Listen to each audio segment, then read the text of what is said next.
एक गुट ऐसा है जो कहता है कि खान सर जेडीयू और बीजेपी के बड़े खास हैं, जैसे अवध ओझा को पप्पड़गंज से चुनाव टिकट आम आदमी पार्टी ने दे दी और वो ये सब साइकिल भी लड़ बात गए। क्या मतलब का सवाल है? देखिए, एक समय था, हम आपको बताते हैं, ये जो बात बोलते हैं ये हमेशा कुछ ना कुछ पूछते हैं।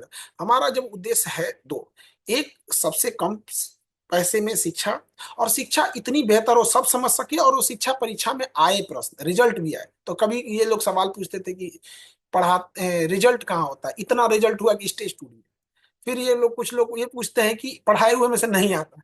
इतना क्वेश्चन आया कि ये लोग क्लेम करने लगे, ईयू में जाके बोले कि जांच कीजिए इसका कि क्यों इतना आया। आप बताइए कि हम पढ़ाते क्यों हैं? आप भी स्टूडेंट रहे होंगे तो क्यों पढ़ते होंगे कि एग्जाम में क्वेश्चन आए?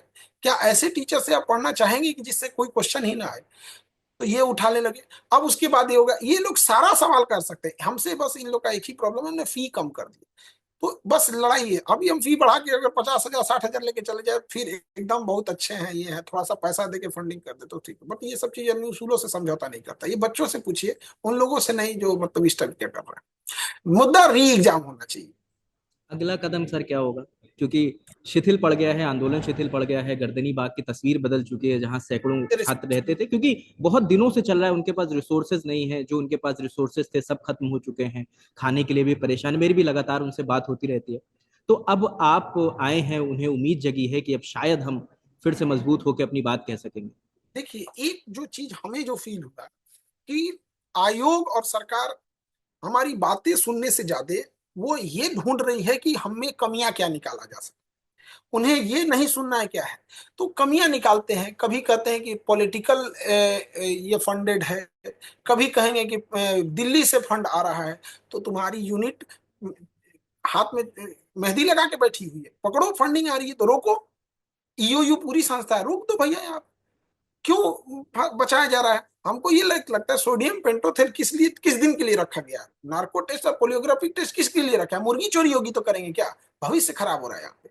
तो एक तो ये बहाना क्या है? देखिए, कोर्ट में हम लोग जा रहे हैं तो तारीख पे तारीख मिल रही है, वो फिल्म वाला एकदम फील आ रहा है। अब हमसे लोग पूछ रहे थे कि आपके पीआईएल का क्या होगा। इतने डेट मिल रहे हैं, इतना डेट मिल रहा है कि हम क्या ही बताएंगे। यही एक ही जवाब होता है, सर पीआईएल का क्या हुआ? अगला डेट आ गया, अगला डेट आया, क्या ही बताया जाए। तो हम उसमें कुछ नहीं कर सकते हैं लोग, क्योंकि वो हाई कोर्ट का है।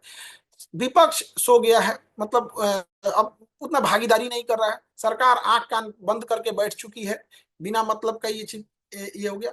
अब अगर बच्चे, अगर हम शिक्षक लोग आते हैं तो आयोग का कहना है कि शिक्षक भड़का दिए, और बच्चे अगर जाते हैं तो आयोग कहती है नॉन सीरियस है। तो कोशिश ये है कि हम बच्चे लोग जिस तरह से इस चीज को शांतिपूर्ण ढंग से ले जा रहे हैं वैसे ही ले जाएंगे, कोई बहाना इन्हें ना मिले। ये ना कह सके कि नॉन सीरियस है, ये ना कह सके कि पॉलिटिकल है, ये ना कहे कि बाहर के बच्चे आए हैं।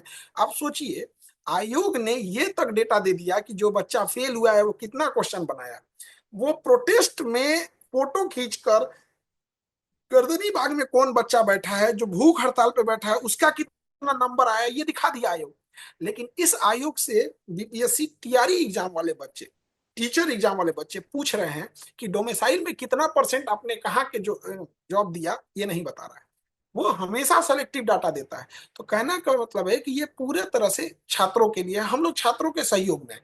हमारी साथ भी छात्रों से लगातार मीटिंग हो रही है, आज भी मीटिंग है। तो हमारा यही कहना है कि आप कुछ भी करेंगे कानून के दायरे में रह के करेंगे, और बच्चे इसमें कानून के दायरे में ही रह के करें, ताकि ये मैसेज जाए कि ये छात्रों का बात है, छात्र सीरियस